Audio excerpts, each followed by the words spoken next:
Runājot par Turciju, nesen Erdogans bija NATO melnā auss. Viņš bloķēja Zviedrijas dalību, iegādājās Krievijas raķetes un strīdējās ar sabiedrotajiem. Bet nākamnedēļ viņš uzņems visu aliansi savā 1000 istabu pilī Ankarā. Un Donalds Trumps saka, ka vienīgais iemesls, kāpēc viņš vispār ieradīsies, ir cieņas dēļ pret Erdoganu. Jā, jūs dzirdējāt pareizi. Kā mēs līdz šim nonācām? Tagad daži teiktu, ka tas ir vienkārši. Savienotās valstis samazina finansējumu, Eiropa ir panikā un Turcija ieņem šo tukšo vietu. Turcija savukārt klusi ir kļuvusi par vienu no svarīgākajiem ieroču piegādātājiem rietumu pasaulē. Aizsardzības eksports kopš 2020. gada ir četrkāršojies.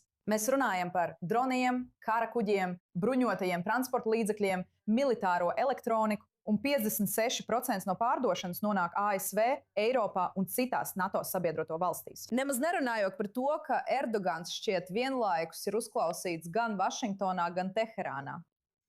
Tāpēc tagad mums pievienojas doktors Eitans Koens Jeneročaks, Turcijas eksperts no Mošas Dajana centra Telavīvas universitātē. Pats turks. Paldies, liels paldies, ka uzaicinājāt mani. Protams, parunāsim par to. Labi, Turcija pārdod ieročus NATO valstīm, rīko alianses samitu, aptur Irānas balistiskās raķetes. Zināmā mērā starpnieko starp Vašingtonu un Teherānu. Vai Erdogans patiešām pozicionē Turciju tā, lai aizpildītu vakuumu, ko, kā jūs teikt, Amerika atstāja aiz sevis? Mēs noteikti varam teikt, ka viņš izmanto šo vēsturisko iespēju, kamēr Amerikas Savienotās valstis atkāps no vadošās lomas NATO, Turcija tagad aizpilda šo tukšumu. Jūs arī to pieminējāt, jūs ļoti labi zināt, ka Turcijas ražošanas ķēde ir ļoti labi pazīstama, un viņi ražo un piegādā savus produktus ne tikai rietumiem, bet arī Āfrikai un daudzām citām reģionām. Ņemot vērā šo izaicinājumu, kas nāk uz Eiropu no austrumiem, Krievijas izaicinājumu, un mēs redzam arī Irānas problēmu, tātad Turcija šeit parādās kā ļoti svarīgs dalībnieks. Tajā pašā laikā, kā jūs zinat, Turcija viņiem nodrošina bezpilota lidaparātus, bruņu mašīnas un citus produktus, kas Eiropai ļoti nepieciešami. Un no otras puses, tā pati Turcija arī rada drošības problēmu pašai Eiropai. Es vēlētos atgādināt, ka Eiropas Savienības dalībvalsts Kipras Republika joprojām cieš no Turcijas okupācijas kopš 1974. gada. Un turklāt, kā jūs zināt, Egejas jūrā starp Grieķiju un Turciju pastāv zināmas domstarpības. Un, protams, Izraēla ir ļoti svarīgs rietumu un īpaši Amerikas Savienoto valstu sabiedrotais. Un, diemžēl, mēs dzirdam par pastāvīgu attiecību pasliktināšanos starp Jeruzalemi un Ankaru. Reize. Un tas, diemžēl, ir ļoti problemātiski.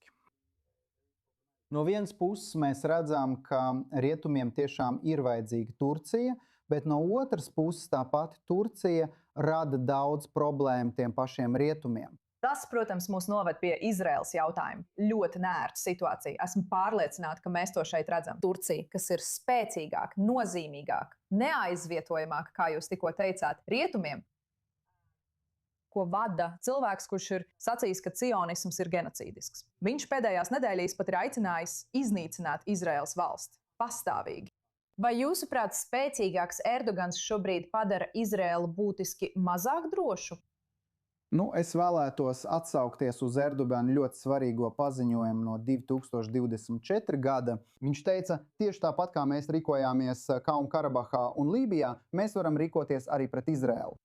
Tas, ko viņš darīja Kalnu-Karabahā un Lībijā, bija tas, ka viņš apbruņoja Nacionālās saskaņas valdību Lībijā un arī Azerbaidžānu pret Armēniju.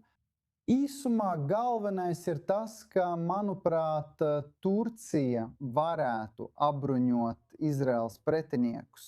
Bet es tiešām nedomāju, ka vismaz tuvākajā laikā Turcija tieši konfrontēs Izraēlu. Bet patiesībā Turcija ir daudz sarežģītāks spēlētājs salīdzinot ar Irānu.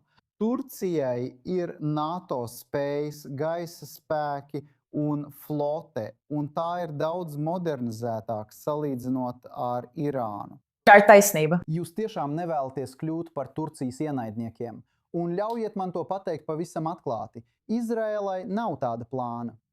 Diemžēl mēs redzam šo eskalāciju, kas nāk no Turcijas puses, ka Turcijas iekšlietu ministrs saka, ka viņš vēlētos kļūt par nākamo Jeruzalemes gubernatoru. Tāpēc, protams, tas izraisa trauksmes signālus Jeruzalemē, un neviens nevar vainot Izraēlas lēmumu pieņēmējus par piesardzību. Es domāju, Izraēlas premjerministrs šobrīd to uztver nopietni. Jūs zināt, Izraēla, kad tā saņem šāda veida draudus, uztver tos ļoti nopietni.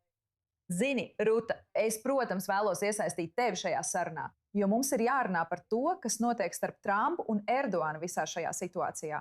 Trumps būtībā kārdina Erdoganu ar šiem F-35 iznīcinātājiem. Viņš slavē Erdoganu kā ļoti labu draugu. Viņš saka, ka NATO samitā piedalījās tikai viņa dēļ.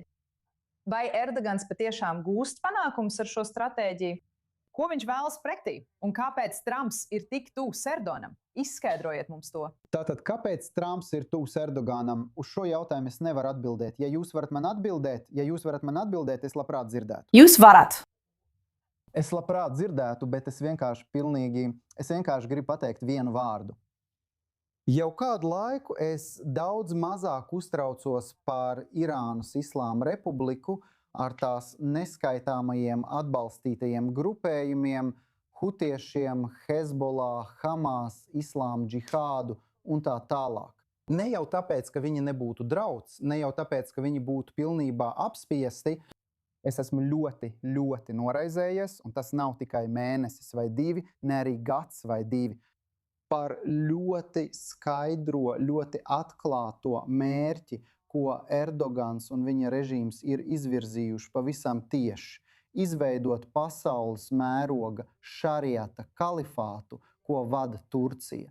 Un vai nu pats Erdogans, vai arī viņam līdzīgie, viņš ir līderis, kuru, teiksim, tā ir veidojusi un iespaidojusi vienu no Islāma brālības dibinātā ideoloģiju. Tātad Izraels pretinieku barošana, apmācīšana, finansēšana, proti Hamas, Islāma džihāds un citi Hezbollah, pat ja viņi ir šīti, Džolāni un tā tālāk, nemaz nerunājot par kariem, kā jūs sakāt, Kalnu Karabahā, Āfrikā un tā tālāk, Sudāna ir viena no tām. Viņš ir dziļi iesaistīts konfliktos visā pasaulē, un viņam ir ļoti skaidri mērķi.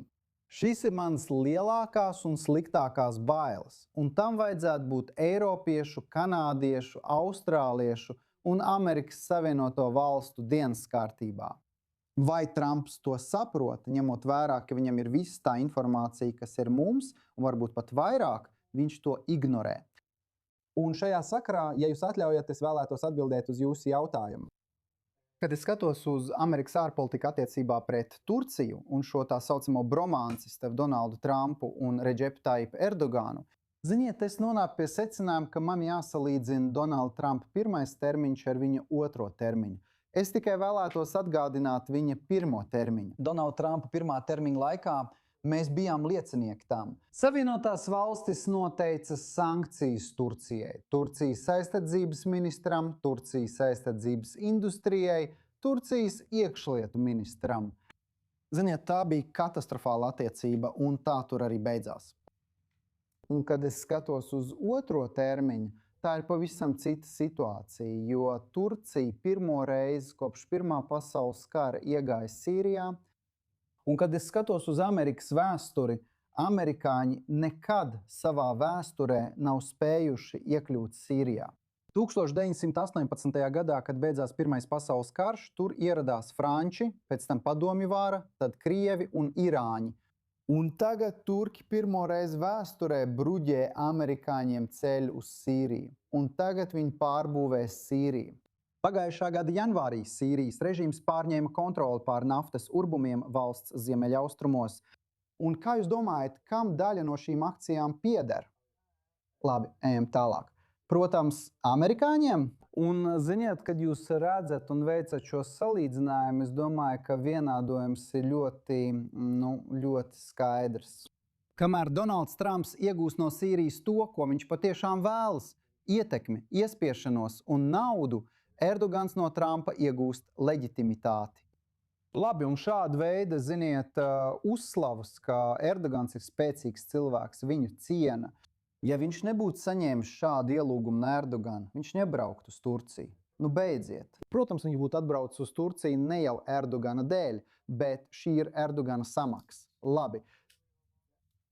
Labi, es vēlos jums abiem pateikties par piedalīšanos. Šī tiešām bija aizraujoša diskusija. Paldies!